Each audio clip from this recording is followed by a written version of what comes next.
Oi, galera do Creio, paz do Senhor Jesus. Paz, pessoal, tudo bem? Boa noite pra todos vocês. Boa noite, gente. A paz do Senhor, galera do Creio. Estamos aqui em mais um episódio do Pode Creio, não é não, gente? É isso aí. E ó, hoje a gente vai ser rápido nos anúncios, né, Vitinho? Rapidinho, né, porque o assunto... tema hoje tá imperdível, gente. Sensacional. É isso aí. Hoje a gente tá com um tema... Já pode revelar, gente, o tema? Já. Então revelem aí. Hoje vamos Fala falar aí, do quê? Tudo. Vamos falar do aniversário da Reforma Protestante. Quantos anos, Vitinho? 507 anos da Reforma Protestante. É isso aí que a gente isso comemora amanhã, dia 31. Dia 31 de outubro. E o que tem amanhã, dia 31 de outubro, sem ser a Reforma Protestante? A comemoração? Amanhã tem estreia nos cinemas, exclusivos nos cinemas, O Som da Esperança, um filme sensacional da Paris Filmes com a Angel Studios. É um filme top. Amanhã, junta a sua caravana, já comemora a Reforma Protestante aonde? No cinema. Então leva seus adolescentes, leva seus amigos, fala, vamos assistir um filme top amanhã. Que a gente assistiu esse filme na pré-estreia umas 2 semanas atrás, né, Gigi?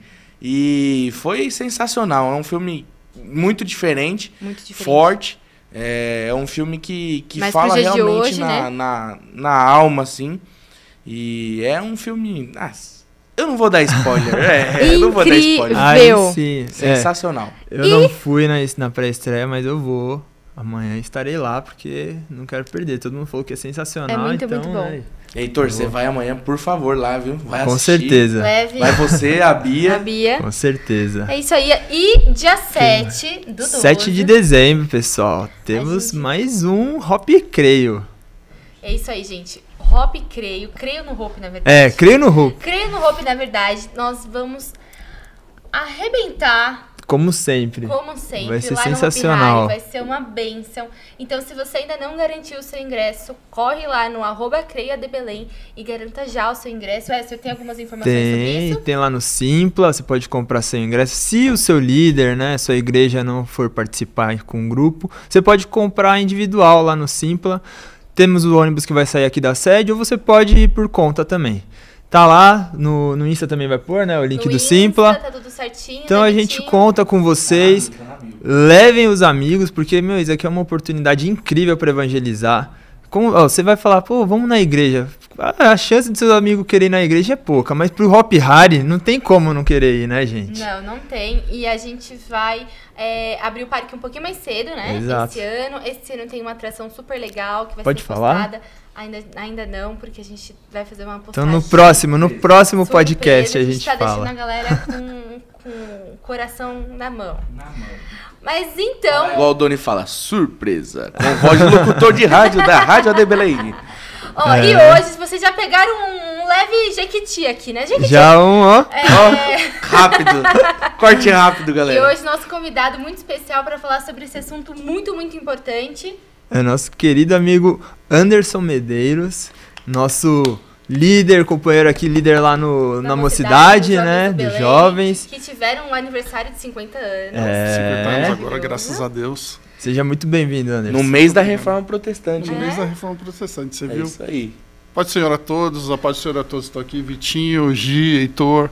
Poxa, pessoal, um prazer muito grande estar com vocês aqui. Acompanho vocês sempre pela internet, todas as quartas-feiras.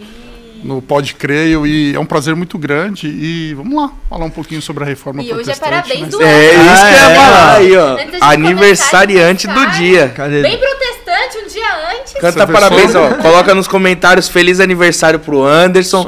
Deixa isso, só parabenização pra ele aí. Não esqueça de curtir, comentar e compartilhar com quem você quer que assista esse Pode Creio. Isso, podem mandar livros de presente, eu fico muito feliz. Pix também, né? Quem quiser mandar Pix. Pix também. Deixar o QR Code aqui embaixo. Pix de presente. Aí sim.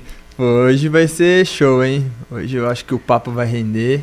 Eu acho que 1h e 20 vai ser pouco pra gente... Tantas coisas que a gente vai conversar. Bastante coisa pra gente falar, né? Muito bom. Mas, bom, a Reforma Protestante aconteceu dia 31 de outubro, há 507 anos atrás, hoje a gente está comemorando. Mas antes, né, dessa data, a gente tem o pré-reforma, né? O que aconteceu antes das 95 teses pregadas lá por Martinho Lutero. E como que a gente pode explicar, então, esse pós? Da onde surgiu? Teve alguns reformadores então, a Reforma Protestante? Como que assim, no panorama mundial da época, como que foi? Foi depois da Idade Média, né, para a Renascença, final do século XIV, XV, é isso? Isso, mais ou menos. Isso é muito, muito importante a gente falar sobre isso, porque a gente acha que, de repente, né, aconteceu alguma coisa com o Martinho Lutero e ele falou assim, ó, vou reformar a igreja, vou reformar a teologia e tal. Não, né, a gente tem um contexto, tem um pano de fundo, né. Ali no século IV, com Constantino, o cristianismo vira a religião do império. E aí, Estado e igreja se unem e passam a ser praticamente uma coisa só. Com isso, a igreja ela vai ganhando muita notoriedade, muito poder. E, infelizmente, isso faz com que a igreja perca um pouco o foco dela, né? Perca um pouco do foco no evangelho e entre por um caminho que não era o caminho do Senhor, né? E aí nós temos algumas coisas na história como coisas que eles não seguiam mais a Bíblia. E interessante a gente falar também sobre isso, porque nessa época as missas elas eram rezadas todas em latim, né? Lembrando que é uma época em que as pessoas não tinham tanto estudo e tanto acesso à informação como nós temos hoje. E também limitava, né? A igreja limitava esse acesso e limitava tudo, esse né? acesso, até porque as Bíblias eram em latim, a Vulgata Latina, né? Era o que reinava na época, e as missas rezadas em latim. Então o povo não tinha tanto acesso. O povo estava praticamente na mão do clero, porque o que eles diziam era verdade. Era lei. Lei.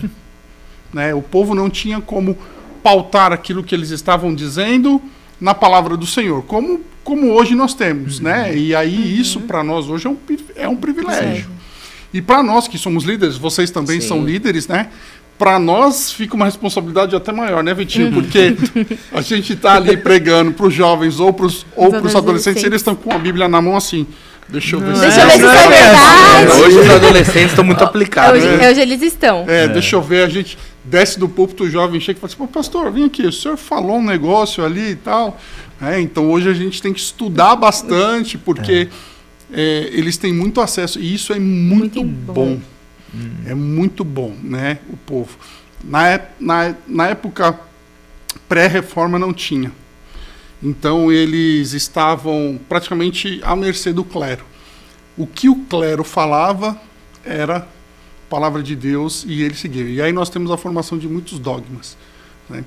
No final ali, então, do século XIV, nós temos a primeira pessoa que tenta, de certa maneira, reformar já a igreja, que foi John Wycliffe, né? Ele traz já algumas ideias contrárias ao que a igreja pregava na época e, claro, a igreja não gostou disso e tentou ali, de certa maneira, calá-lo e conseguiu, né? Ele se reteve um pouco e tal. Só que as ideias de Wycliffe chegaram até John Hus.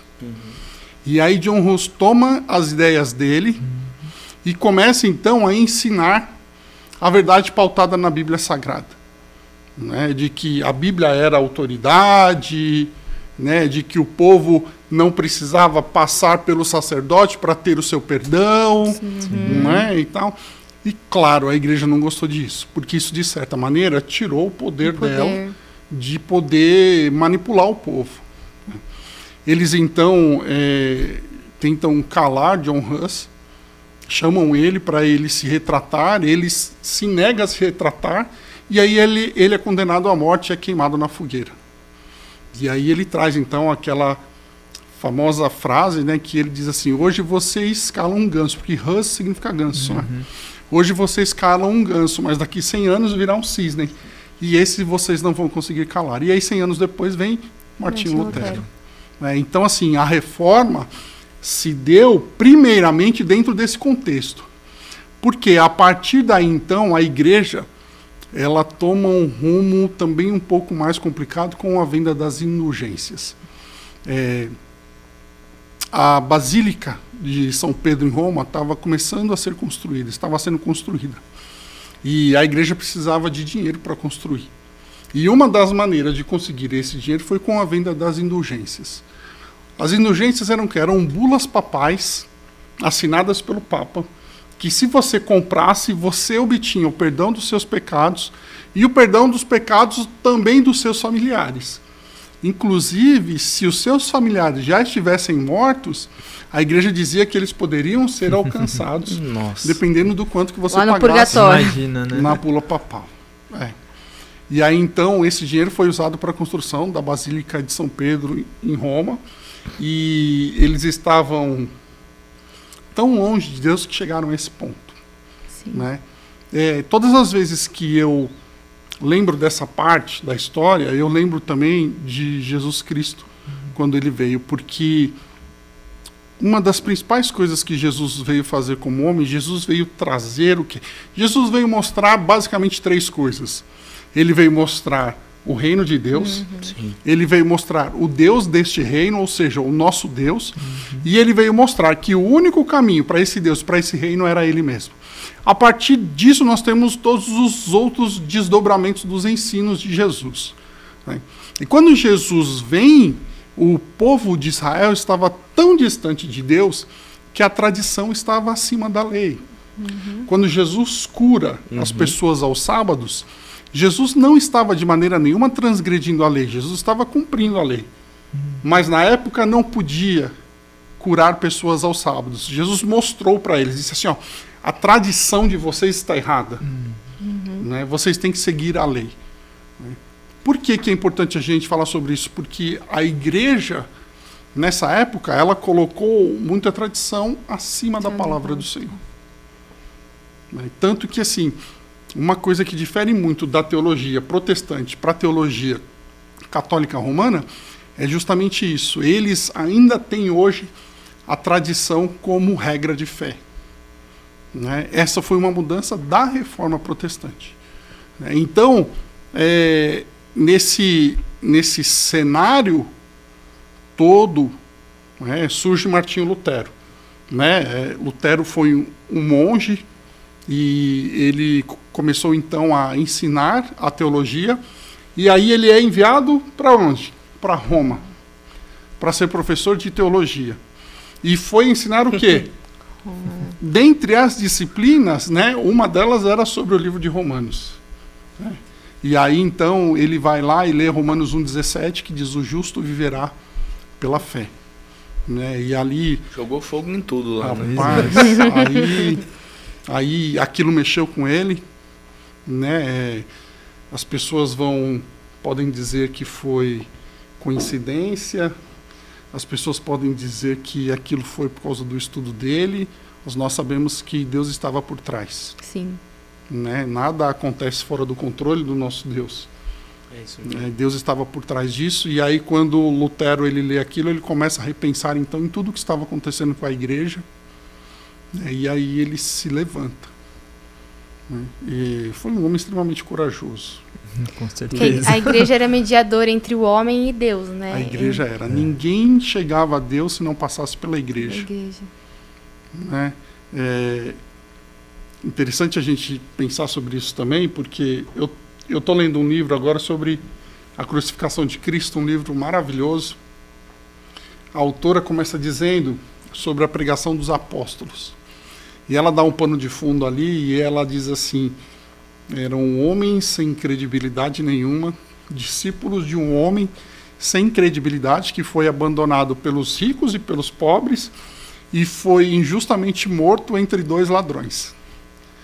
Essa era a pregação dos apóstolos, E quando nós vemos os apóstolos em Atos capítulo 2, eles estavam reunidos no cenáculo orando, mas eles estavam ali meio que escondidos, porque eles estavam crendo, eles estavam orando, eles estavam buscando, mas eles estavam retraídos.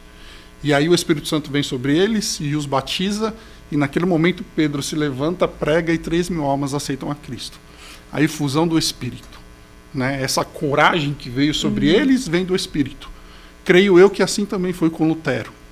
Um homem que se levantou ali e que resolveu então enfrentar todas as coisas, só pode ter feito isso pela ação do Espírito Santo na vida dele. Com certeza, porque a vida estava em risco, A gente sabe que antigamente as perseguições era muito diferente, Era a vida literalmente. Era a vida mesmo. Naquela época, se você fosse contra a igreja, eles mandavam te matar. Como Já foi parar no fogo já. já né? foi. John Não é Hus- como cancelamento John Hus na foi pra internet. fogueira. Cancelado na internet é o Não de é, não é igual menos hoje. cancelamento que o pessoal Pois faz na é. internet. Ai, meu Deus. Hoje em dia você tem um hater lá e você já fica chateado e fala, ai meu Deus, olha o que estão falando de mim e tal. Naquela época as pessoas iam pra fogueira. Né? Não só isso também, nós temos casos de enforcamento, crucificação, que eram mortes assim terríveis. Não basta só matar. Brutal, né? Era brutal. Isso, não basta só matar, a pessoa tem que sofrer. E na frente de todos. Na A frente gente de tava todo falando mundo. no Não Coliseu, era- né? O Coliseu era usado, não é? O Coliseu, ele era usado para matar cristãos. Pra execução, né? Para execução de cristãos. Né? Cristãos eram colocados no Coliseu e eles soltavam animais ferozes como leões, tigres, ursos, e as pessoas eram dilaceradas. Inclusive a gente estava até falando sobre o livro Mártires do Coliseu, que é da CPAD. Se você não leu, leia, mas leia com um lenço do lado, porque você vai chorar e tenha certeza de que você vai ler aquele livro e vai falar assim, eu não sou crente. Porque eu ainda hoje, quando pego para ler algumas das histórias que ali estão, eu falo assim, eu não sou crente. Né? E assim, pessoas que foram realmente lançadas ali para morrer simplesmente porque declararam sua fé em Jesus Cristo. Eu acho que é importante esse tema, a gente falar bem assim, aberto, de uma maneira mais bate-papo, porque, igual a gente estava falando, talvez hoje nas escolas a gente sabe que ou não é passado mais esses ensinamentos, ou é passado totalmente de maneira mais um totalmente panorama- distorcida, né, com a nossa realidade Sim. cristã, né, o que a gente acredita. É mais um panorama como igreja, como Estado, e aí a reforma... Mais entrando nessa político, parte, assim. política. Isso, eles vão dar um lado mais sociológico. Isso, do que... E aí eles vão dizer que, na verdade, o que aconteceu foi uma briga interna entre monges. Então, e é importante demais o adolescente, né, entender o que muitas pessoas lá atrás passaram pra gente conseguir viver o evangelho, o que a gente vive hoje, né? Verdadeiro. É verdadeiro. A E a liberdade. exato, a liberdade que a gente tem pra adorar, buscar a Deus do que a gente tem hoje. Não só Então, o isso é tempo importante. que ajuda a gente a ter essa liberdade, mas também o país que a gente vive também tem essa liberdade de liberdade religiosa. Né? Tem. Exatamente. E ainda acaba sendo censurado algumas pessoas aí. Mas nem se compara. comparado aos outros países, janela 10/40, você vai pro lado mais muçulmano, ali é muito mais difícil de fazer, Com certeza. de pregar o evangelho, de falar do evangelho. Na verdade, você ter a Bíblia ali, você já acaba sendo preso. Então, Já é um motivo já para ser preso. Né? é, Hoje mas- nós temos uma liberdade e em muitos casos a gente não sabe aproveitar essa liberdade que nós temos. sim. Né? E assim, não pense você que está nos ouvindo que esse é um puxão de orelha para você, é um puxão de orelha também para nós que Pra aqui todo estamos, mundo. né? Porque às vezes a gente se acomoda, né? E essa acomodação faz com que qualquer coisa a gente desanime, né? Eu estava na igreja, o irmão passou, não me deu a paz do Senhor. Tô de mal. Eu tô sendo E perseguido. a gente escuta isso direto, né? Não, Isso não, que- não. Ai, não. verdade. Ainda mais os líderes, né? Nossa. Escutam mais Não, aí. então, e aí assim, né, nós que somos líderes, né, jovens e adolescentes, a gente sabe quantos conflitos a gente tem que resolver, né? Conflitos que muitas vezes a gente olha e fala assim, pessoal, puxa, vocês estão brigando por isso, né? Vocês estão entrando em embate por causa disso, né? Isso é tão pouco, perto do que o evangelho é, né? Passa por cima disso, né? Vamos lá, porque realmente assim, nós não sabemos o que é perseguição. Nós não sabemos, né? E a Pois é. Voltando um pouco, então, no parâmetro lá de Martinho Lutero, pregou as 95 teses. Isso, A aí partir daí, começa... Isso, ele então formula suas 95 teses e ele prega como uma forma de protesto nas portas da Catedral de Wittenberg. Aquilo foi uma afronta sem tamanho, né? Os religiosos então chamam ele para conversar e pedem para que ele se retrate, e ele não se retrata porque ele estava realmente convicto, Daquilo né, que daquilo que ele estava fazendo, que ele estava realmente certo daquilo. E aí nós temos alguns desdobramentos para isso, né? Primeiro, ele começa então a divulgar as suas ideias mesmo, né, a partir de Romanos 1:17, e aí a primeira coisa que ele vai dizer é assim, ó, a Bíblia é a autoridade. Aí ele praticamente já quebra com a tradição. Né, com a tradição. E claro, pessoal, não é que a gente tem que jogar a tradição inteira fora, não é isso. Né, porque mesmo hoje, nós, evangélicos, tendo a Bíblia como regra de fé, que é o sola escritura, né, uma das 5 solas, a tradição, ela nos serve, mas a tradição não está acima da palavra do Senhor, ela está subordinada à palavra do Senhor. Né? A regra de fé e de conduta para nós é a Bíblia Sagrada. Né? Martinho Lutero, então, já faz essa mudança de paradigma, né? E aí ele diz também que nós não precisamos da igreja para nos achegar a Cristo, da igreja aqui como um mediador. Tá? Isso não quer dizer que a gente não precise estar em comunhão com os irmãos. O evangelho se manifesta em comunhão com os irmãos. Estar na casa do Senhor, cultuar ao Senhor com os irmãos é evangelho, faz parte do evangelho. Da igreja primitiva. Isso. E para nós hoje também. Sim. Né? Porque assim, como que eu vou manifestar o evangelho na minha vida? Como que eu vou manifestar o reino do Senhor? Porque nós, como cidadãos do reino do Senhor, nós devemos manifestar o reino do Senhor. E claro que eu manifesto o reino de Deus em todos os lugares onde eu estou. No colégio, no serviço e tal. Mas principalmente em comunhão com os irmãos. São os irmãos que vão morar comigo no céu. E aí eu não quero ter comunhão com eles aqui. Né? Parece que tem alguma coisa errada aí. Não há vida cristã fora do corpo. Eu não sou igreja sozinho. Eu sou igreja em comunhão com o corpo. O que Paulo fala. Né? Nem todos são o mesmo membro, mas nós somos membros de um corpo. Se você cortar o seu dedinho e jogar no canto, seu dedinho morre.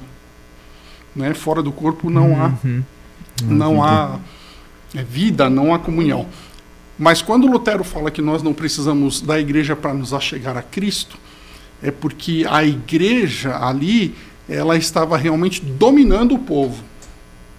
Né? Então Lutero diz assim, olha, se você estiver na sua casa, né, o pensamento dele é mais ou menos assim, se você estiver na sua casa ou onde você estiver, se você quiser falar com Deus, você pode. Se você falar com Jesus e pedir perdão dos seus pecados, ele te perdoa. Né? Você não precisa passar por um sacerdote para ter o quê? Para ter o perdão dos seus pecados. E aí isso tem tudo a ver com o livro de Hebreus. Né? Porque Hebreus fala de Cristo como nosso sumo sacerdote. Né? Ele é aquele que ofereceu o sacrifício. E ele não só ofereceu o sacrifício, como ele mesmo era o sacrifício que ele ofereceu. Ele se ofereceu como um sacrifício único e perfeito, que não precisa ser repetido, que tira o pecado das nossas vidas. Né? E isso faz com que o contexto religioso da época, então, vire um turbilhão. E parece que nessa história que eles falam, precisava da Igreja Católica para chegar até a Cristo. Eles praticamente retrocederam, né? Porque antigamente você tinha um sacerdote que levava o seu sacrifício para dentro do templo para fazer para subir o incenso, para fazer toda aquela para você chegar ao seu sacrifício para Deus. Acho que era mais uma falsa esperança, né? A falsa esperança. A esperança estava na igreja e não a esperança não em Cristo. Deus, Jesus, em Cristo. Você muda o foco. Muda um pouco do foco que eles estavam...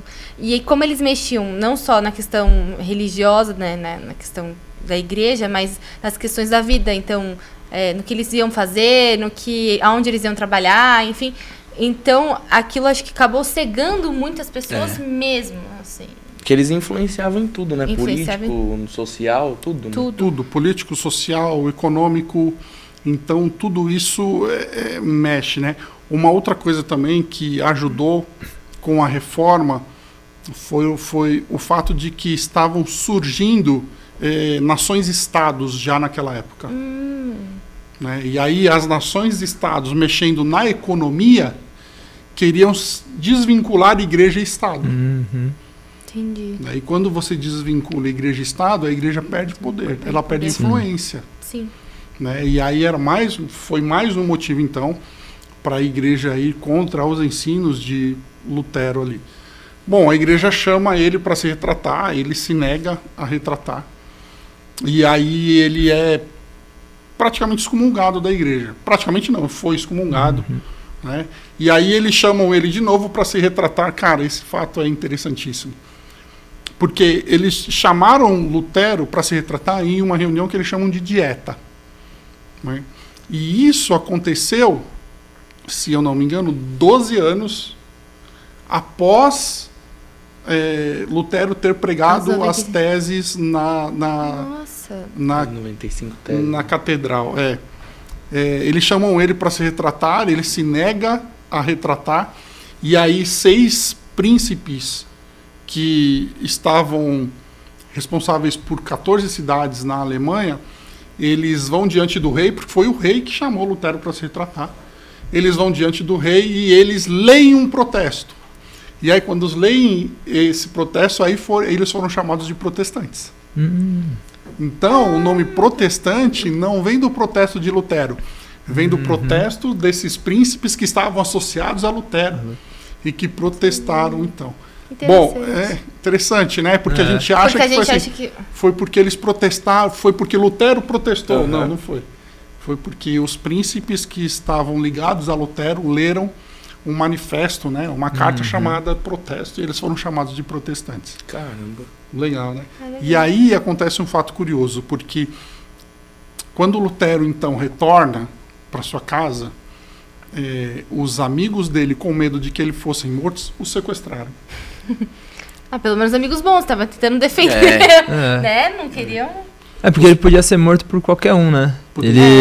Porque parece que eu tava estudando, ele foi tratado como herege. E herege podia ser qualquer um matar que não teria punição nenhuma, né? Quem matasse um herege, né? Isso, qualquer um. Porque a igreja ligada ao Estado, como uma coisa só, até próprios reis e pessoas do Estado queriam matar Lutero. Né? Os seus amigos, então, sequestram ele, levam ele para um castelo, onde ele fica 2 anos. Bom, um dos resultados dele ter ficado recluso desse castelo, escondido pelos seus amigos, foi que em 1 ano ele traduziu o Novo Testamento para o alemão. Ele traduz, então, o Novo Testamento para o alemão, e aí as pessoas começam a ter acesso à Bíblia Sagrada. Sabe? E nisso tudo eu vejo o quê? Eu vejo o trabalhar do Senhor. Depois de um tempo, então, ele traduz a Bíblia inteira, e aí as pessoas têm o quê? A Bíblia inteira no alemão. Aí depois desse movimento, então, né, Martinho traduz o Novo Testamento, e isso já começa a ser espalhado. E aí começa a ser espalhado em outros países a não ser a Alemanha, certo? Isso, Porque isso tudo acontece no panorama da Europa. Certo. Certo? Um dos países que também foi fortemente influenciado e também foi importante para a reforma foi a Suíça, que aí foi com Zwinglio. Né? Zwinglio pega essa reforma, então, leva para a Suíça. Né? E aí depois, Melanchthon também, né? Melanchthon também foi um parceiro de Lutero. E aí, pós-Lutero, pós-Melanchthon e pós-Zwinglio, nós temos Calvino. Que francês, que aí talvez seja um dos reformadores mais conhecidos ao lado de Lutero, que aí com Calvino ganha aí proporções muito maiores e tal. Tanto que hoje nós temos o chamado calvinismo, né, que as pessoas falam calvinismo e arminianismo, e acham que nós somos inimigos. Não somos, pessoal, pelo amor de Deus, nós somos irmãos em Cristo. Temos as nossas diferenças teológicas, entendemos algumas coisas diferentes, né, mas não somos inimigos. Inclusive, um fato curioso, eu sou formado em teologia pelo Mackenzie. Que é presbiteriano. Que é presbiteriano, né? Na época em que eu fiz, a gente não tinha ainda faculdades arminianas como nós temos hoje e tal, e aí eu fiz o bacharel em teologia lá no Mackenzie. E todo mundo fala para mim, e aí? Eu falo, não, eu entrei arminiano, eu saí arminiano. E eu brinco e falo assim, eu entrei arminiano, assembleiano, pentecostal, até o tutano, e saí de lá assim. Mas eu confesso para vocês que eu apanhei muito. Né? Foi um Não, tempo em que... É que eu já conheci pessoas que também fizeram faculdades lá de teologia no Mackenzie, também na Metodista. Então tem ou tem que ser bem... Tem que estar com os pés bem no chão ali para você... A Metodista já se aproxima mais de nós por John Wesley, né? Que o que nós chamamos de teologia wesleyaniana, né? Mas assim, o calvinismo. Mas assim, pessoal, é a parte soteriológica que tem as principais diferenças e tal, o resto é praticamente tudo igual. Mas a base, né, a essência é a mesma. Porque aí a gente fala assim, Calvino foi um dos reformadores e tal, não vamos falar tanto dele. Não, ele tem uma importância histórica absurda. Assim como o Armínio também tem. Né? Inclusive um dado curioso aqui, Armínio não foi contemporâneo de Calvino. Quando Calvino morreu, Armínio tinha 5 anos de idade.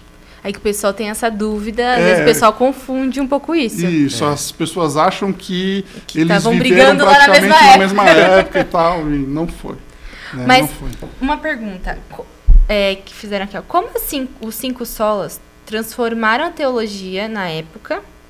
E qual desses 5 solas você considera a mais desafiadora para a igreja atualmente?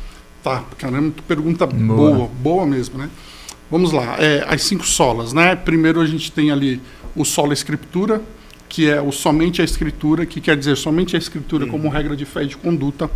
Depois nós temos o sola fide, ou seja, somente a fé, né? Somente a fé que é o quê? Somente a fé que justifica. Né? Efésios 2:8, nós somos salvos pela graça mediante a fé. Abraão foi justificado porque creu. Crer é fé. Então Abraão foi justificado pela fé. Né? Aí depois nós temos o solus Christus, que é somente Cristo como mediador entre Deus e o homem. O sola gratia, que é o somente a graça, ou seja, salvos somente pela graça. Efésios 2:8, pela graça somos salvos mediante a fé, porque a fé que nos justifica, mas a salvação vem pela graça. E o sola deo glória, glória somente a Deus. Isso tem implicações assim tremendas para nós, assim. Talvez eu não consiga dizer qual que é a mais importante para os dias de hoje. Isso, porque ao meu ver é um sistema. Uma está intrinsecamente ligada à outra, né? Mas assim, só para tentar responder, eu sou fã, digamos assim, um dos temas que mais me chama a atenção na Bíblia Sagrada é a graça, né? Porque a graça como favor imerecido, e aí a graça enquanto favor imerecido não é um favor, porque assim, o Vitinho brigou comigo, eu briguei com ele, nós somos amigos, aí a gente briga, discute, e aí depois eu chego e falo assim, ô Vitinho, faz um favor para mim, e aí o Vitinho vira e fala assim, não, você não merece não, porque eu briguei com você, mas eu vou fazer. Não é isso. A graça como favor imerecido é muito mais profundo. Né? Efésios 2, Paulo, quando escreve aos Efésios, Paulo vai dizer que nós estávamos mortos nas nossas transgressões. Então, assim, as nossas transgressões, elas nos deixam, ou nos deixavam espiritualmente mortos. E as nossas ofensas, Paulo diz assim, nós estávamos mortos nas nossas transgressões e ofensas. Ofensa por quê? Porque o nosso pecado, ele ofende a natureza santa de Deus. E aí entender a graça é entender que Deus olha para nós, sendo seus inimigos, mortos nas nossas transgressões, com os nossos pecados, ofendendo a sua santidade, fala assim, eu vou lá salvar eles. E isso não cabe no nosso intelecto. A gente entende até certa parte. De determinada parte para frente, a gente não consegue entender. Então, assim, eu sou fã da graça. Né? Para mim, o sola gratia, somente a graça, é o mais forte. O que mais mexe comigo. Né? Mas todos são importantes, porque eles estão intrinsecamente ligados. Né? Se eu falo somente a Escritura, quando eu vou para a Escritura, eu vejo que a salvação é pela fé, mediante a graça. Se eu falo somente a fé, entendeu? Eu preciso ler a Escritura para entender o que é fé.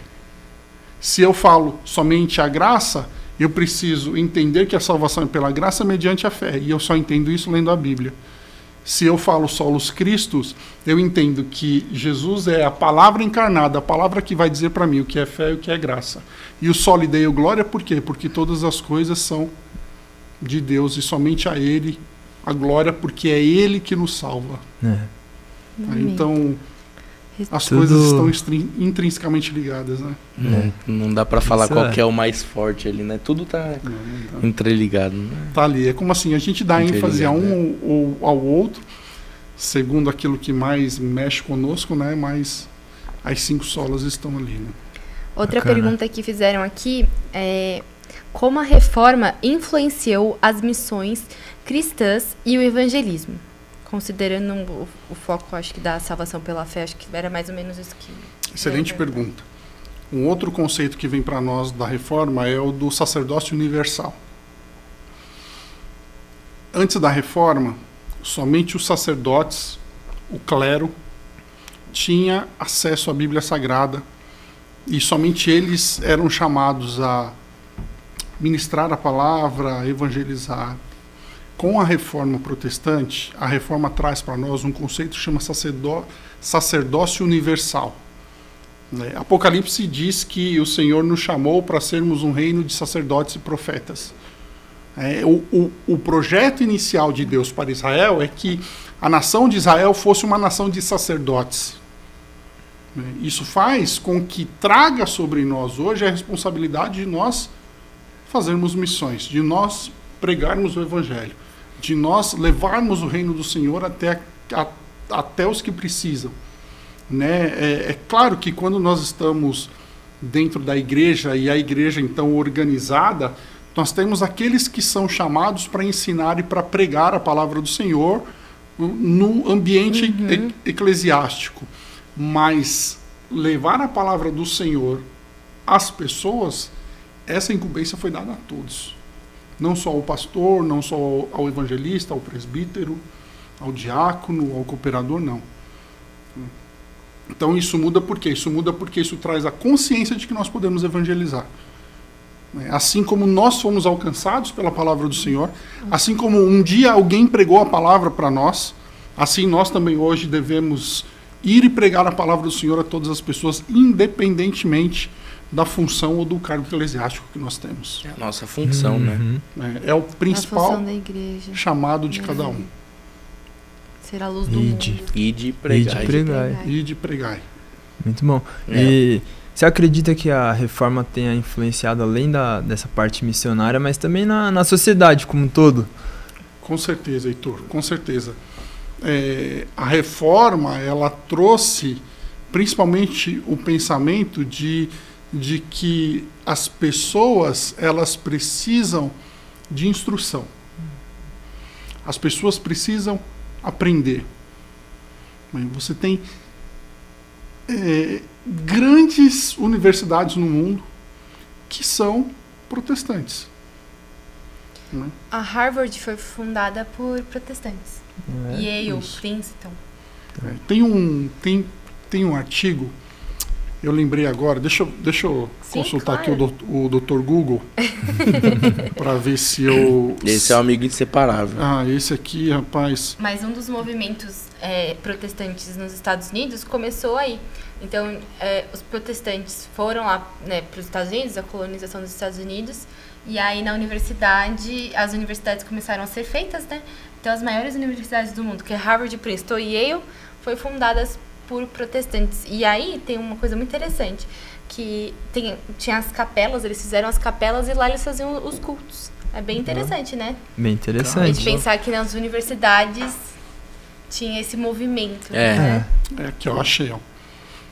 Antero de Quental escreveu um artigo chamado Causa da Decadência dos Povos Peninsulares. Um artigo escrito já há alguns séculos. Nesse artigo, ele traz para nós a informação de que os povos que foram evangelizados pelo catolicismo tendem a ter um grau de instrução mais baixo do que os povos que foram evangelizados pelos protestantes. Porque geralmente o protestante, quando chega, a primeira coisa que ele faz é abre uma escola e uma igreja e um hospital. Você pode perceber, Sim. o protestante, onde ele chega com o evangelho, mas ele chega com um hospital e com uma escola. E aí traz então essa instrução. E quanto mais instruído é o povo, mais próspero Sim. o povo é, Sim. mais educado no sentido de conhecer. Conhecimento, né? Para eu ler a Bíblia, eu preciso saber ler. Né? E lembrando, pessoal, que nós estamos falando aí de 1500, uma época em que poucas pessoas tinham acesso à leitura. Sim. Né? Acesso a tudo, né? Acesso a tudo. Era muito privado, né? Só pra... O protestantismo, ele traz isso, então, Heitor. Uhum. Ele traz esse caráter intelectual. Né? Sim. Por exemplo, hoje mesmo. Né? Hoje quando nós... E não só quem estuda teologia, porque se você jogar no Google hoje, curso de grego koiné, que é o grego do Novo Testamento, você vai achar inúmeros cursos de grego. Né? Por quê? Porque eles querem que as pessoas leiam a Bíblia. Que as pessoas que querem se aprofundem Sim. nas línguas originais. Né? E eu acho que na época as pessoas não sabiam ler, né? E gostariam de ler a Bíblia, queriam ler a Bíblia e aprendiam a ler por conta disso. Então acho que, economicamente falando, né? Desenvolveu os países em si, começaram a desenvolver muito mais rápido por conta desse desejo das pessoas em aprenderem a ler, a conhecer, né? Porque se você traz instrução, a economia também cresce. Exato.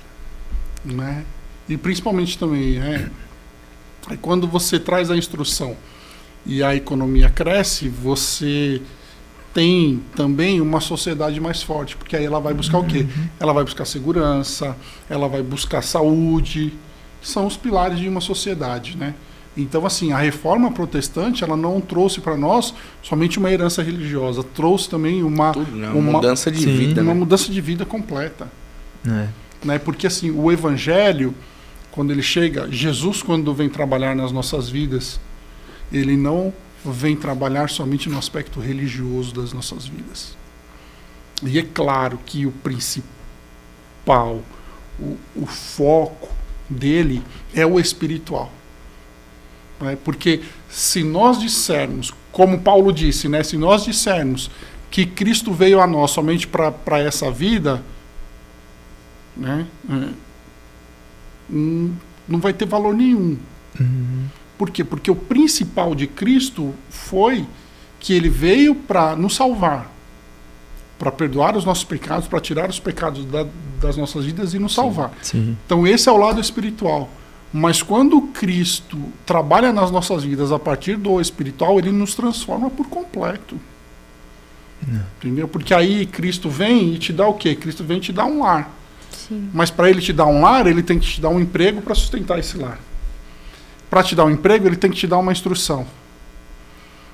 E isso é muito importante a gente falar, porque às vezes a gente acha que Cristo veio reinar somente no nosso espiritual. Não, Cristo veio reinar na nossa vida por completo.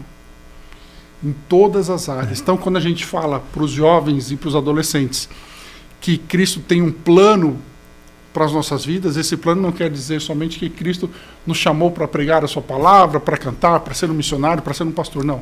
Quando a gente fala que ele tem um plano para a sua vida, é que ele tem um plano total e completo para a sua vida. Ele tem uma família abençoada, ele tem um lar abençoado, ele tem um casamento abençoado, ele tem filhos abençoados para você. E isso é importante, a gente precisa entender isso.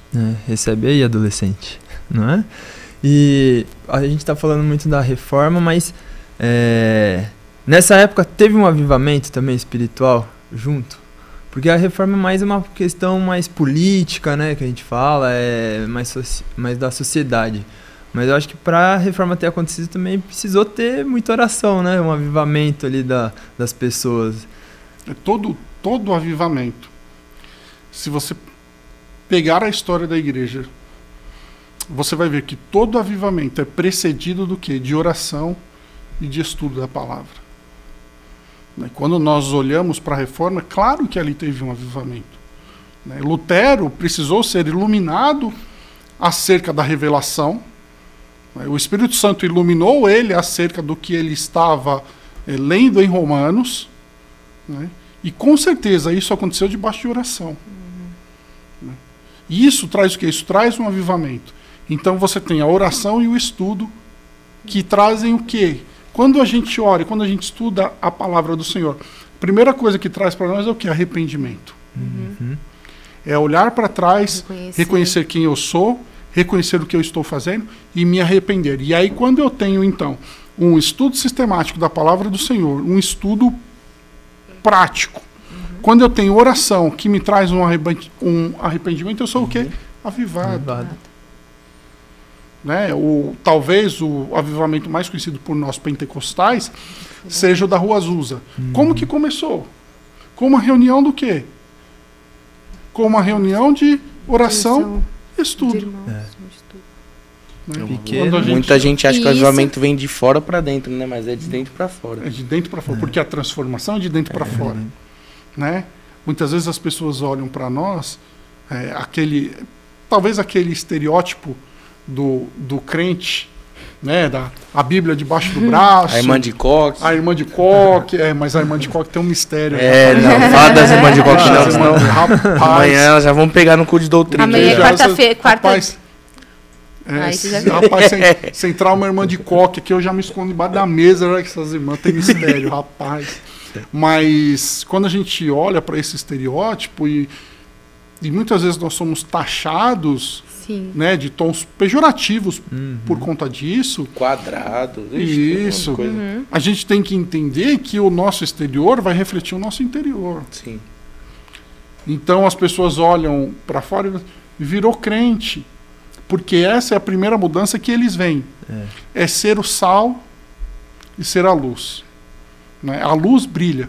Se nós apagarmos todo esse estúdio aqui, inteiro, e pegarmos e acendermos a tela de um celular, por menor que seja o brilho da tela, todo mundo vai ver. Vai dar diferença. Isso. Por quê? Porque a luz se vê, o sal não. O sal a gente tem que provar. O sal, eu só sei se ele está de mais ou de menos quando eu provo a comida. A luz é o carisma, é aquilo que brilha. Mas o carisma só pode brilhar se o sal, que é o interior, o caráter, for transformado. Muito bom. Então, assim, é o interior que é transformado pelo Senhor, que se reflete no nosso exterior. Por isso que Paulo, em Efésios 2, ele diz assim, nós fomos chamados para as boas obras que Deus preparou. O crente pratica boas obras não para ser salvo, mas porque é salvo.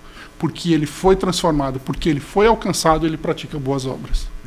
Virou devocional, né? Não, mas tá. E antes da gente entrar um pouco mais em alguns outros assuntos que a gente tá pensando aqui, tem a contra-reforma também, né?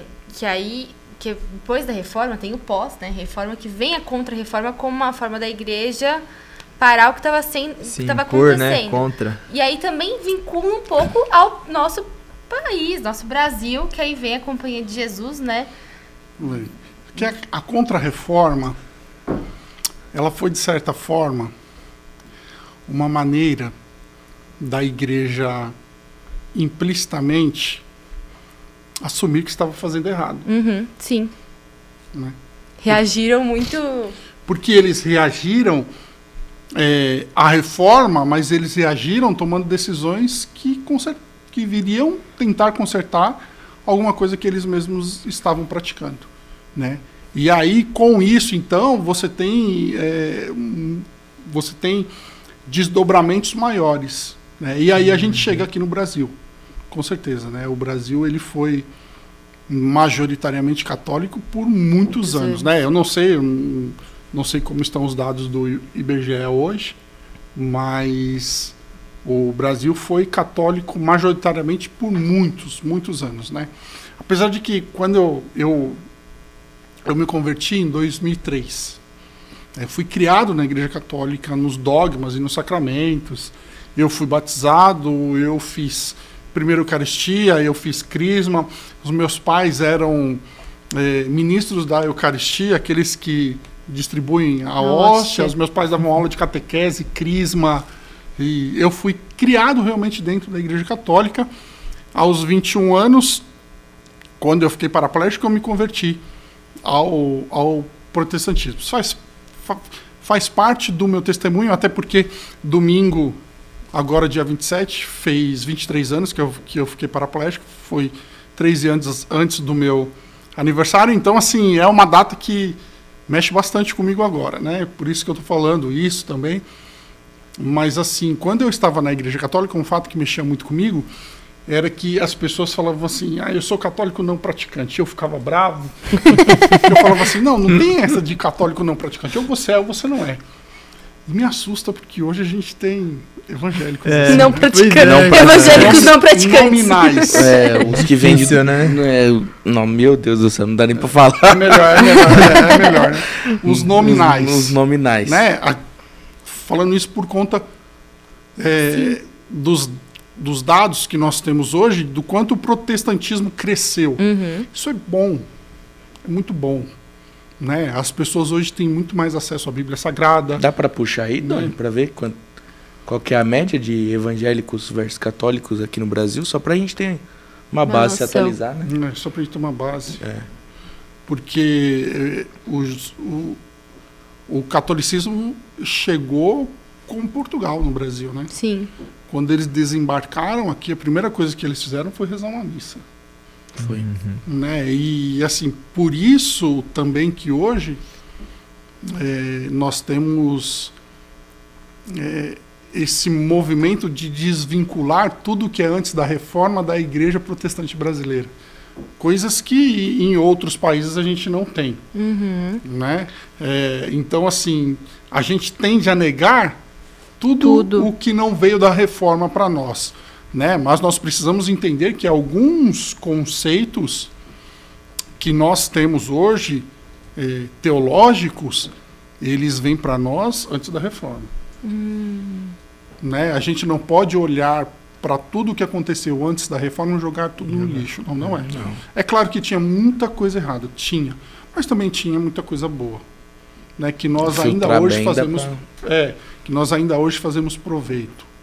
Tá.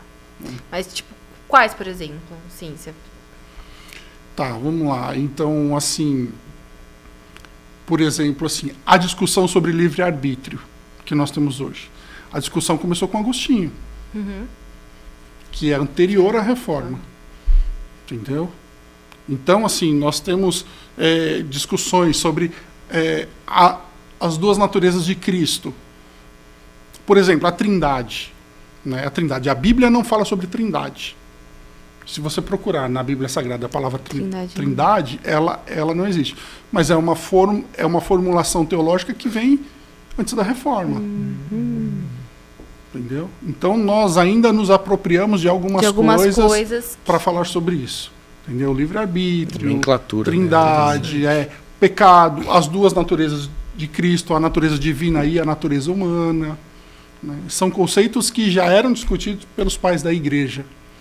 Né? 3º século, 4º século e por aí lá fora. Entendeu? Então a gente olha para trás e não é tudo que a gente joga fora. Né? Como o Vitinho falou, a gente filtra.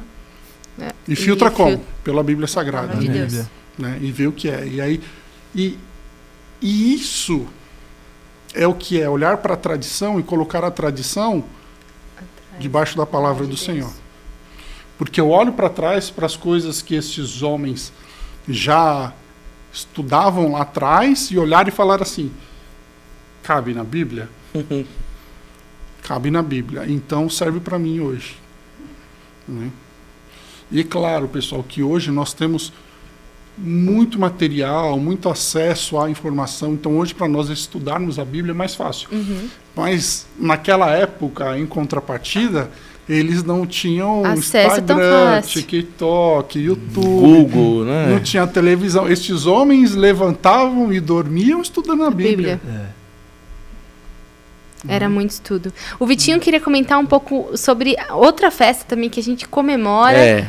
Né? E se tinha alguma coisa... A gente não, tipo né? assim, mas o mundo comemora. O Halloween com a Reforma Protestante, porque é no mesmo dia. Assim, é comemorado. Claro, o Halloween é uma coisa cultural dos Estados Unidos. Dos Estados Unidos, mas está se espalhando muito, né? Tá ganhando e eu acho que cabe muito naquilo que a gente estava falando, assim. Cabe à nossa vida, né? é realmente filtrar. Tudo que estão colocando, né, escancarado na nossa cara, a gente tem que filtrar, a gente tem que trazer, né, para a palavra de Deus falar, cabe na nossa vida cristã, que a gente, né? É igual aquela passagem que fala, tudo me é lícito, mas nem tudo me convém, Isso. Né? É assim, pessoal, a gente precisa olhar para essas coisas com muito cuidado. Primeiro que não há coincidência, né, Vitinho? A gente sabe que a coincidência não existe. Exatamente. Quando não andávamos debaixo do senhorio de Cristo, a gente até pensava isso. É coincidência, coincidência e tal. Hoje nós sabemos que a coincidência não existe. Por quê? Por conta da soberania de Deus. Deus é soberano, está no controle de todas as coisas. Isso não quer dizer que ele determinou todas as coisas. Exatamente. Né? Mas que ele está no controle de todas as coisas e coisas ele permite acontecer. E quando nós olhamos para essas coisas, nós vemos que não há coincidência. Não há coincidência o Halloween ser no mesmo dia da Reforma Protestante. E, puxa, a gente tem que tomar muito cuidado com isso mesmo. Sabe, uma coisa que, assim, preciso de mais estudo para afirmar categoricamente o que eu vou dizer aqui. Então, preciso tomar muito cuidado. Mas depois que o Brasil passou a adotar costumes, como por exemplo o do Halloween, nós temos coisas aqui que não tínhamos antes.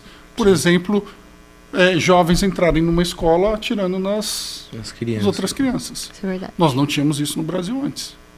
Isso e nós passamos fora, né?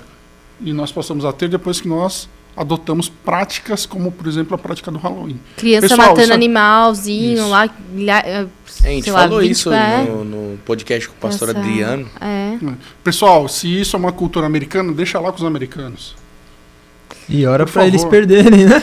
Ora pra eles perderem, porque é uma coisa completamente demoníaca. Eu tava vendo... Daqui a pouco vem o cancelamento espiritual, né? Eu sei que talvez não tenha nada a ver com o assunto, mas eu tava vendo esses dias em um site uma apresentadora famosa, enfim, e ela tem uma criancinha pequena, acho que 6, 7 anos.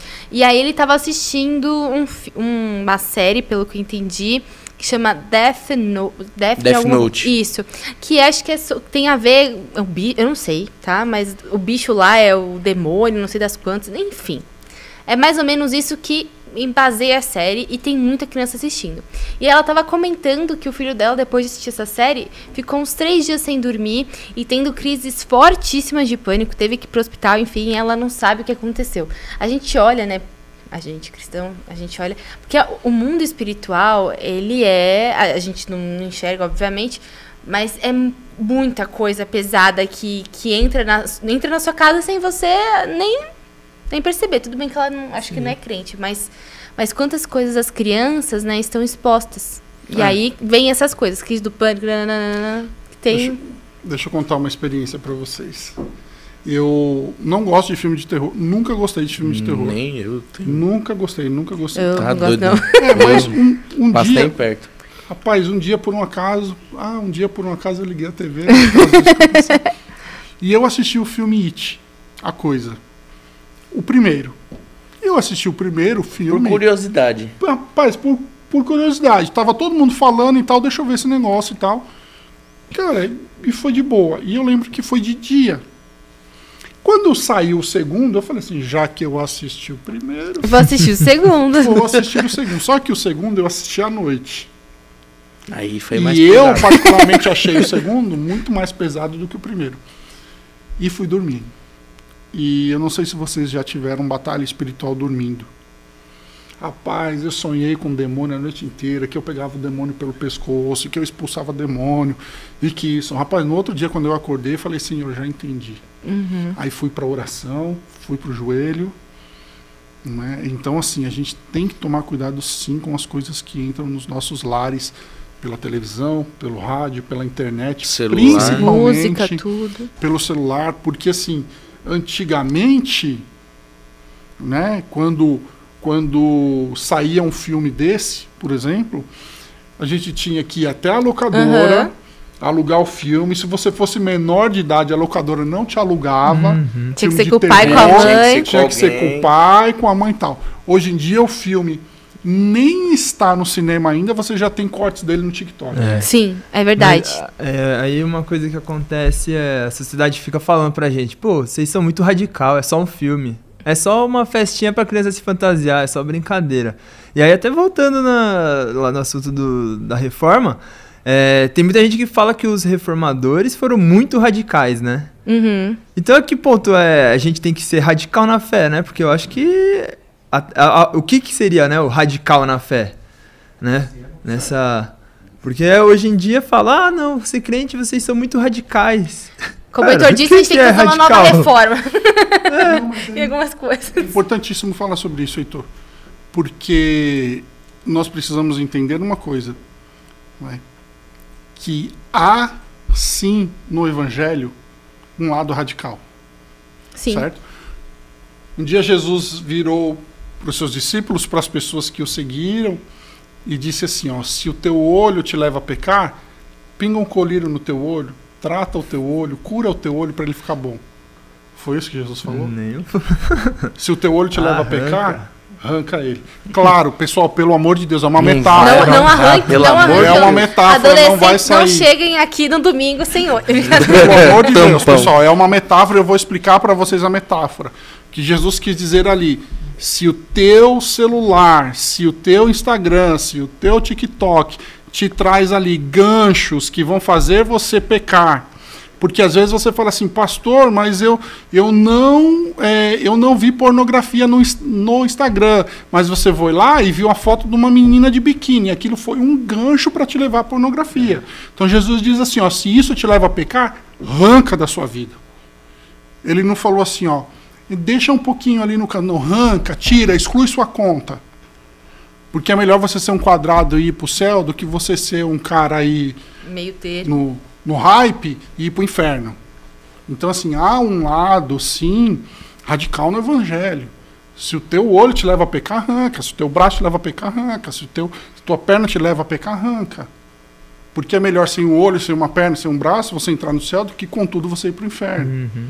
Então, assim, veja o que é que te afasta do Senhor e tira da sua vida. Né? Outra experiência minha. E lógico, pessoal, eu não posso fazer das minhas experiências doutrina para os outros. É uma coisa que o Senhor cobrou de mim. Experiências particulares, né? Eu não tenho televisão no meu quarto. Por quê? Porque quando eu fiquei paraplégico, eu ficava o dia inteiro no meu quarto. Eu saía de casa só para fazer fisioterapia. E aí a televisão estava lá. E eu comecei a assistir televisão 24 horas por dia, porque eu só me converti um ano e 3 meses depois de ter ficado paraplégico. E eu fiquei viciado em televisão. E aí quando eu me converti um dia, o Senhor virou para mim e falou assim para mim assim, a televisão rouba o seu tempo comigo. Tira a TV do seu quarto. E eu tirei. E claro que isso foi uma coisa que o Senhor cobrou de mim, pessoal. Eu não posso fazer disso doutrina para todo mundo.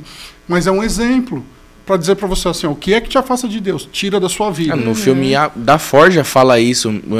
O que te afasta de Deus? O menino foi lá e tirou o videogame, jogou as coisas dele fora ali. Mas o que Deus tocou no coração dele para tirar, para que ele pudesse viver uma vida com Deus, 100% com Deus. Exatamente. Ali. Devoção, né? Exatamente. Então, assim, há esse lado radical.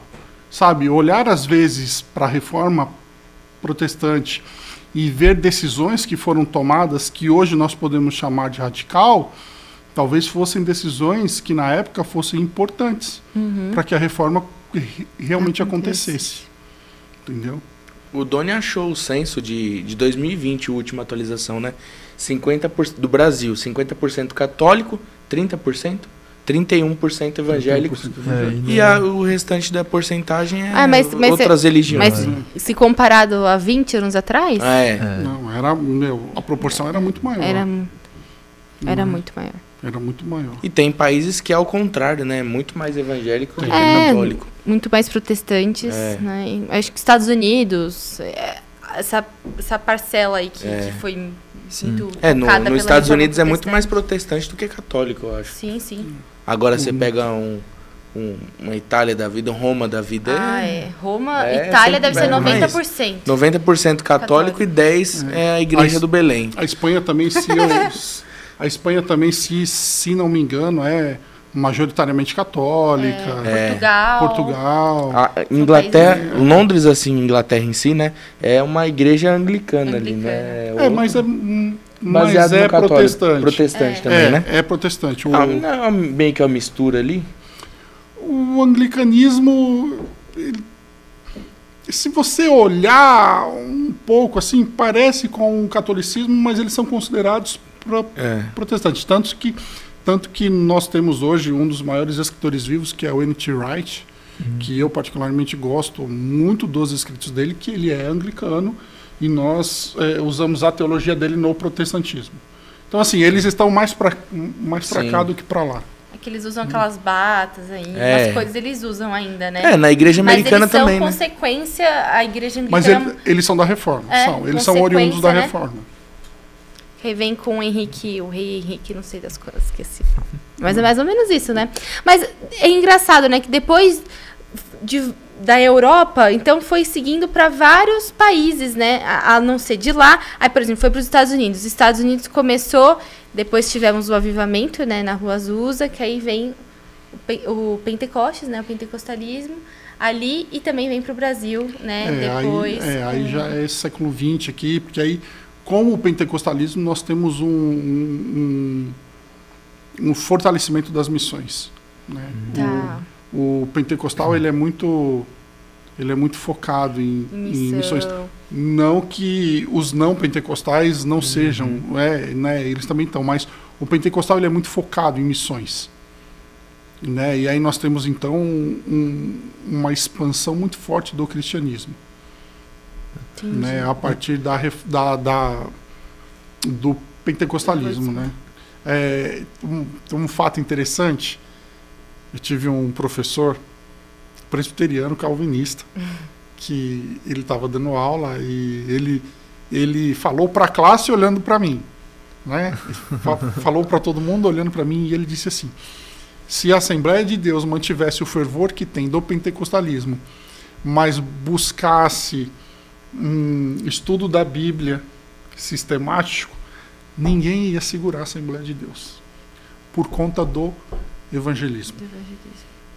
Entendeu? Porque aí se você junta o intelectual com o carismático, né, você tem uma junção ali que nas mãos do Senhor é como uma bomba. Uma reforma não é para mudar, né? Geralmente uma reforma é para voltar ao que era, né?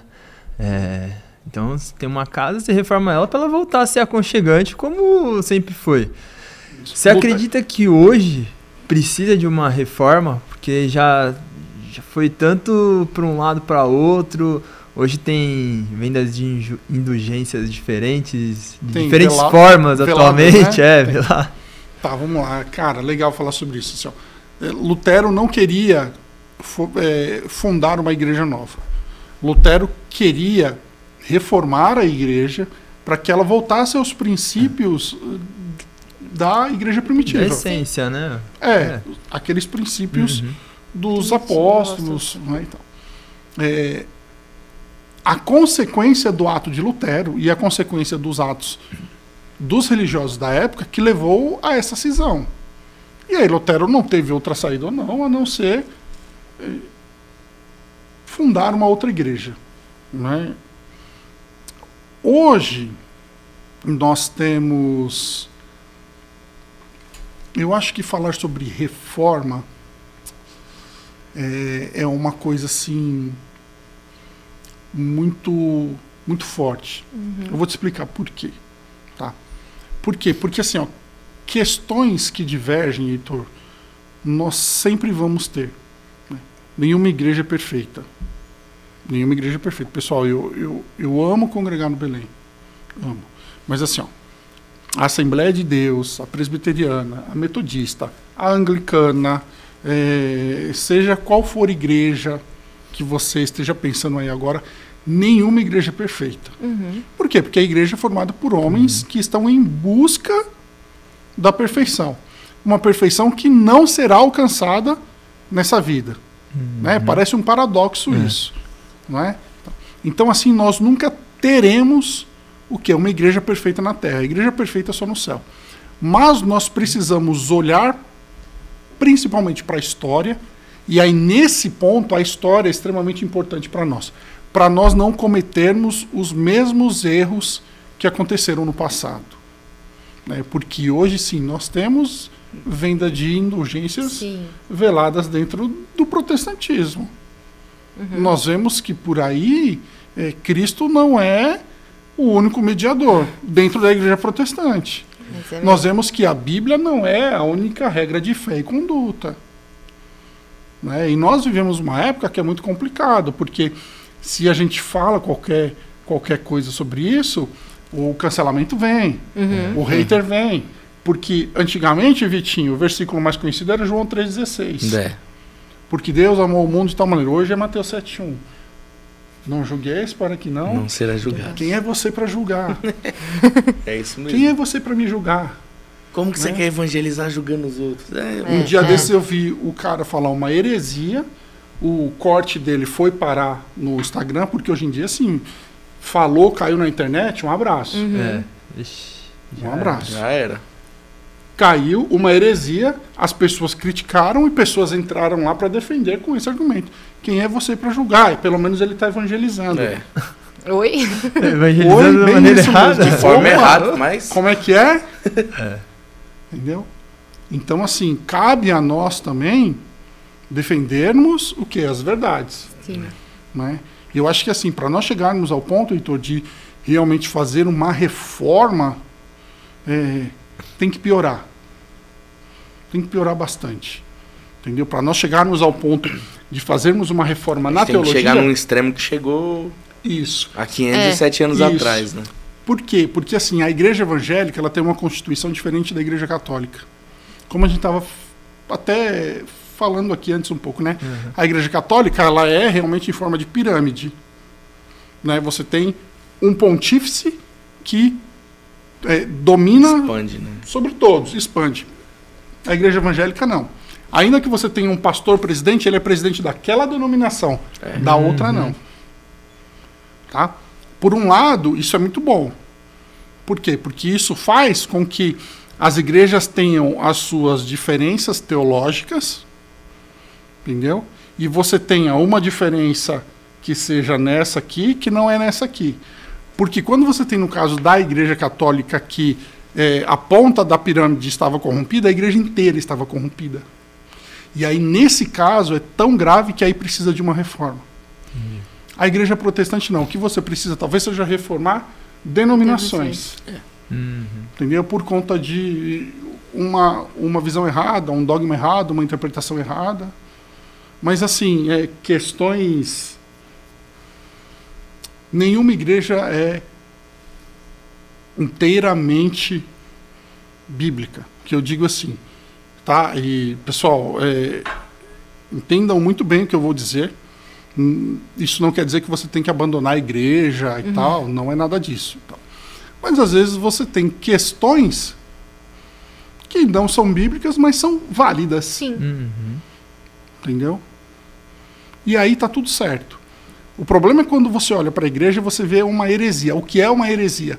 Uma heresia é aquilo que fere o princípio da salvação. Tá bom?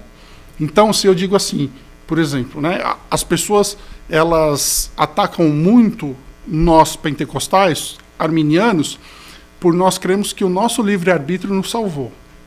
Né? E dizer que o nosso livre-arbítrio nos salva é uma heresia. Porque eu vou mexer num dogma fundamental que é a salvação é pela graça mediante a fé, Efésios 2:8. Nós, arminianos, cremos que a salvação é pela graça mediante a fé. Nós nunca negamos isso. Se você vê que uma teologia de uma igreja diz que você é salvo pelo seu livre-arbítrio, pelas boas obras que você faz, isso é uma heresia porque está ferindo um princípio cristão que interfere na salvação. Nesse caso, precisa de uma reforma. Entendeu? Sim. Nesse caso, sim, você precisa de uma reforma. A reforma protestante ela é muito ampla. O assunto é extenso. Se deixar, a gente vai a noite inteira aqui fazendo podcast. Que foi isso que Martinho Lutero mexeu. Por quê? Por causa da venda das indulgências, que traziam salvação mediante pagamento de dinheiro. Só garantir lá. Ele pegou e falou assim, opa, peraí. Então ele precisou reformar. E também porque a igreja inteira estava corrompida, né? quando o Não, sistema aí inteiro está realmente. corrompido. E como era Aí tem regido que- por tem que ter um vamos supor, um corajoso. esquema só, É. tinha que ter feito a reforma mesmo. É isso aí. É isso, E gente. O papo de hoje rendeu, hein? Nossa, Meu, dava foi pra ir muito mais, bom. dava Rendeu, pra ir hein? mais. Só que Puxa, eu acho nossa, que o A tempo gente voou a hora. A gente voou o tempo. E aí, Doni? Tem tempo ainda? A gente voou. Ah, então Bom, já era, né? O Doni nunca mais vai O abrir Doni- a porta ali pra mim. não, Olha. porque ó, Se o junto. Verdade. elevador abrir que ele me vê, ele já vai correr ali. Semana vai- passada- Não, a e gente- Anderson, juntou eu, o Heitor e o Vitor É. agora aqui no podcast. Aí você, então assim, a gente tá falando, Aí, ó. Não, e a gente tem um gásinho a mais, que semana passada deu menos de 1 hora com a Tânia. Foi 55, mas porque Olha, a gente... cortaram a Não, gente. Tô brincando. foi, a gente começou a conversar, só que a gente não viu a hora. E quando foi ver, a gente já tinha terminado. Aí terminou o Doni. Deu 55 minutos ao vivo. Eu falei, o quê? Nossa, gente, conversamos muita coisa. Não, mas foi muita coisa que a gente conversou. Mas E é isso deu, aí. enxugou o tempo, eu nem olhei o Mas é isso relógio. Ou então, Vitinho, a gente tá aqui batendo papo e o Doni deixa, dá corda, dá É. corda. É. Aí mas depois se você ele vai der, ver lá, tem 1 hora pode só, ir. ele já desligou o botão É. ali, ó, faz tempo. Faz parte 1, parte 2 e parte 3.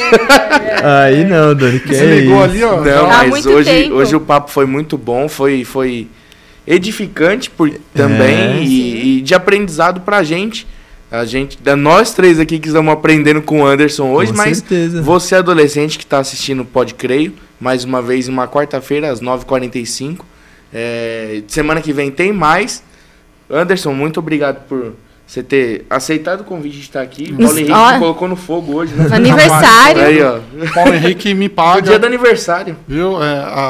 Como é que é aquela frase a frase do seu Madruga? A vingança, não sei o A quê. vingança vingança nunca é- é Plena, plena, né? mata a alma e não, venena. Já dizia seu Paulo Madruga. Henrique. O Não, Paulo mas- Henrique tem que estar no podcast da Isso, mocidade tem agora. sim. Aí, ó. A Aí. gente vai começar um. Olha só, aí, ó. novidade do Primeira Pode Creio. Primeira mão aqui, vocês, Aqui, ó. vocês puxaram a Tem fila, data? nós vamos atrás E ainda aí? não. Estamos ainda. esperto. Eu quero ser convidada. É, isso que eu ia falar. Galera do Pode Crer. Brincadeira. Anderson, Pastor Eduardo, a gente fica à disposição de vocês. Demorou. Nós ainda estamos Articulando. né? elaborando alguns roteiros. Legal. Pra gente ter bastante coisa, mas vai sair sim. E Bacana. vocês puxaram a filha, a gente vai atrás. Fica ligadinho. Primeira mão Amém. agora. e Glória tal. a Olha Deus. só. Que Mas, bom, ó, que benção. Faz o corte aí. Mas Que deixa benção. eu Jovens do Belém, já faz o corte aí, já só. Brincadeira, gente. Deixa eu agradecer, Henrique. Brincadeiras à parte, lógico, muito obrigado pelo convite. É sempre uma honra muito grande estar com vocês e Vitinho. Prazer é nosso. Eu tô aprendendo com vocês também. Eu brinco com os jovens quando eu dou os estudos bíblicos para eles, né? Inclusive toda segunda-feira online tem estudo bíblico com jovens. Você jovem está aí assistindo que não participa. Participa, gente. Ó, tem Legal. segunda-feira, tem um projeto Comunhão, né? Tem o Projeto Comunhão toda quinta-feira, Quinta-feira. reunião de oração, quinto andar, que é uma bênção, oração mesmo com jovens. Aí todo primeiro sábado culto jovem, todo terceiro sábado overflow, culto com os nossos jovens lá no quinto andar, isso aí. E Legal. todas as vezes que eu dou o estudo para eles, eu falo assim, pessoal, eu não sei tudo, o que eu não souber eu vou atrás e estudo e nós estamos aprendendo junto. E obrigado Amém. pela oportunidade de aprender junto com vocês e poder relembrar coisas que eu também não lembrava e vinha puxando e vinha estudando também. Né? Não, Mas e foi O prazer muito é bom. nosso. o Anderson ele veio falando hoje da reforma, mas ele tem que voltar pra falar do testemunho dele, né? Exatamente. Também. Tem Aí, ó, muita coisa pra gente fica aí conversar. pra- Aí podia já vir o fica o pastor convite. Edu. Já vem Os os dois. O Edu Coloca também aqui, tem ó, um nos testemunho comentários. também. Anderson e Eduardo, venha. Vamos. Isso aí. Vai ser um Top, prazer. comentários aí. Vitinho, obrigado. Pastor, tamo junto. meu amigo Gi. Obrigada, obrigado, pastor. Heitor. Que Deus abençoe. Obrigado, foi uma honra, Obrigado, um prazer. pastor. E, gente, pessoal, ó, sigam lá, @Jovens do Belém, é isso? Certinho? Anderson, fala seu Insta, por favor. né, pessoal, PR Anderson Medeiros, segue lá no Insta. Vamos lá, aí. que eu tô começando um projeto muito legal no Instagram Que agora, legal. porque eu desenvolvo o projeto dentro da teologia da pregação. E eu vou começar a produzir conteúdo para quem quer aprender a pregar. Olha só. Aí. Vou De entrar, primeira mão, vou pode assistir. crer. vou entrar nesse aí. Eu vou assistir. Então é isso aí, ó. Tô seguindo, @Jovens já do sigo Belém, ele, já. @Pastor Anderson. PR Anderson Medeiros. PR Anderson Medeiros. É isso aí. Arroba isso Cria de aí. Belém.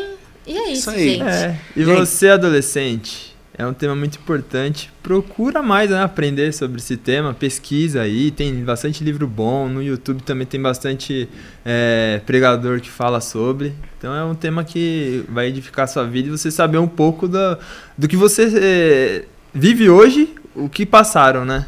Então acho que é importante. É isso aí, gente. Muito obrigada, que Deus abençoe e isso até aí. o próximo Pode Creio. É isso aí, Vamos fique lá. ligado na TV AD Belém, no YouTube e na Rádio AD Belém 88.7 FM.